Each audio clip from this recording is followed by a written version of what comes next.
Oi, Bê! Esse é o Pod Nath, o podcast que eu te conto tudinho sobre o meu mochilão na Bahia, que durou 6 meses. O episódio de hoje é sobre uma breve parada em Salvador, um pouco da história da Bahia e minha chegada em Morro de São Paulo.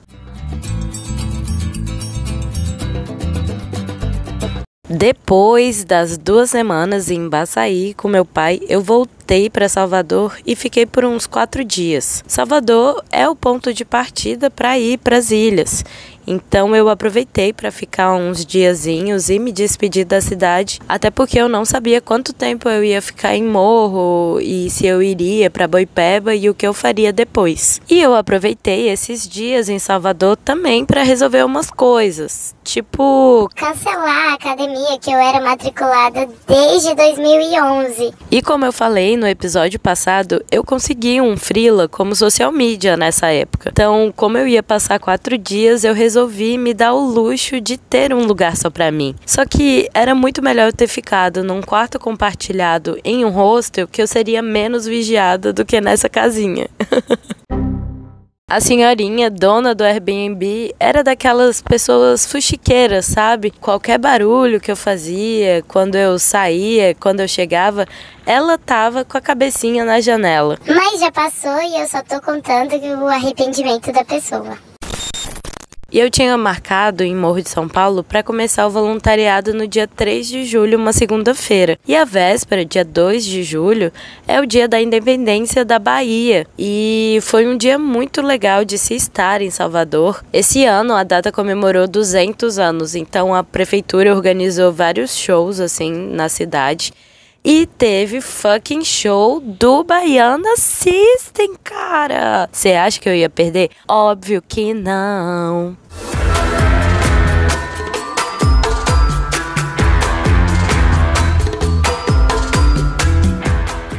O show do Baiana System é sempre uma catarse. Eu sempre falo assim que vai ter uma hora no show que você vai estar pulando, que você vai estar gritando e isso nem vai ser consciente. O batuque, a energia, nossa, não tem como explicar. Quem nunca foi tem que ir e não vai se arrepender. Essa é a recomendação do Pod Nath de hoje.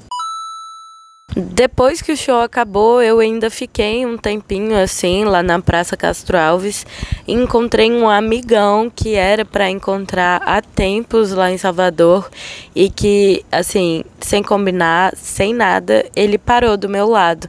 Então, nessa hora eu falei, cara, tem alguma magia acontecendo aqui.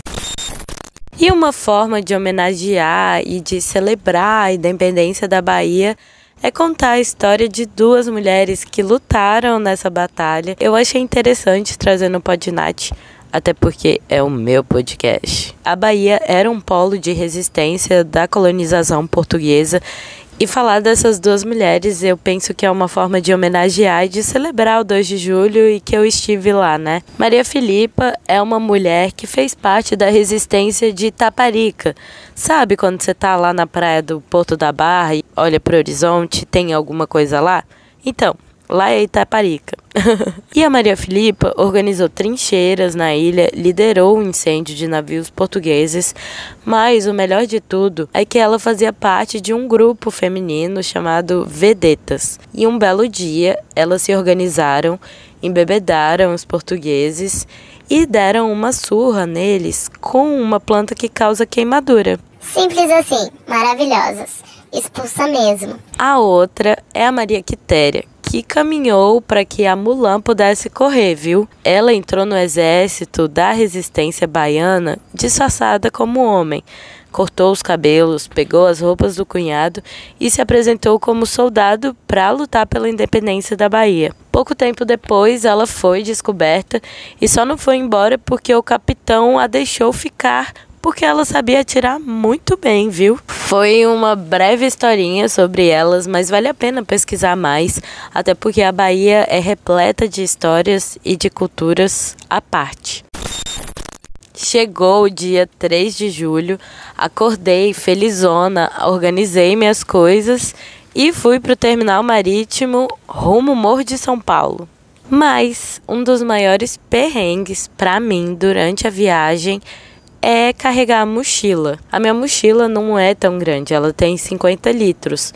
E eu procuro desapegar de roupa e tudo, mas são pequenas coisinhas que eu trago que vão pesando, sabe? E eu também sou um pouco perdida, então é um combo não muito agradável. Quando eu cheguei em Morro, meu sinal de celular não funcionou, então eu fui via GPS humano e perguntando para as pessoas, só que Morro cresceu muito, sabe? Então as pessoas não conheciam direito o hostel que eu tava.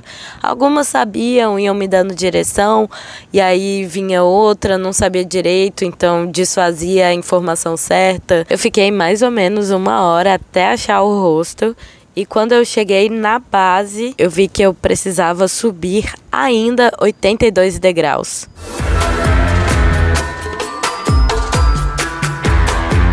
Eu penso que carregar a minha mochila é uma forma de eu pagar meus pecados. Então, toda vez que eu chego num novo destino, eu tô zerada. Isso é o que eu penso pra me convencer e continuar, né, carregando a mochila.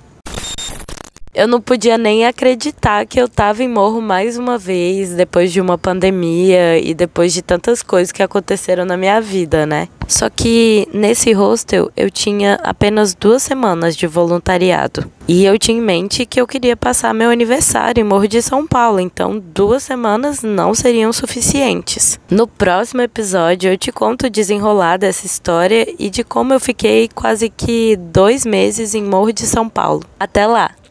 Tchau!